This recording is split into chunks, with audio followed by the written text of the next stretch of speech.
Salut tout le monde! Il y a quelques jours, j'ai posé une question sur mes réseaux sociaux personnels car je cherchais à connaître l'opinion des gens. Je voulais savoir si, selon vous, les Québécois paient leur voiture plus cher aujourd'hui qu'il y a 30 ans.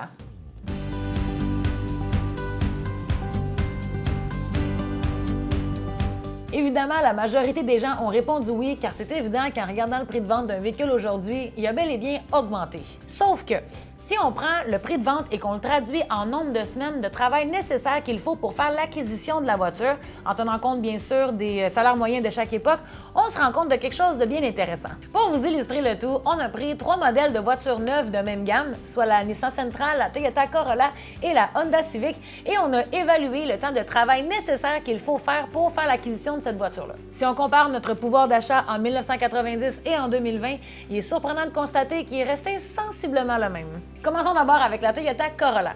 En 1990, le prix de vente était de 15 238 et en 2020, aujourd'hui, elle est de 20 790. Si on compare avec le salaire moyen de chaque époque, en 1990, ça prenait environ 5,2 mois pour faire l'acquisition d'une Toyota Corolla et aujourd'hui, en 2020, environ 5,4 mois. Donc, la différence n'est pas très grosse. Ensuite, si on regarde avec la Nissan Sentra, en 1990, même principe, elle était 15 240 le prix de vente et en 2020, 20 583. Donc, ça prenait environ à l'époque 5,1 mois faire l'acquisition d'une Sentra et aujourd'hui, ça prend environ 5,3 mois. Et finalement, avec la Honda Civic, à l'époque, elle était 14 995 et aujourd'hui, environ 23 585. Donc, ça prenait à ce moment-là environ 5,1 mois et aujourd'hui, environ 6,1 mois.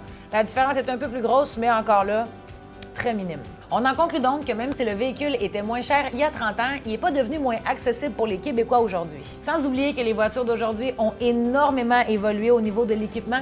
Quand on pense aux sacs gonflables, à la climatisation, au GPS, etc., ça vaut beaucoup plus cher qu'avant. Par contre, il faut comprendre qu'il n'y a pas juste le prix à l'achat du véhicule qui compte.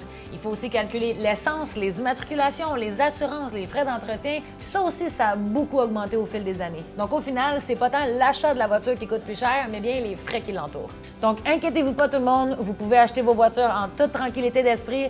Elle vous coûte pas plus cher qu'il y a 30 ans.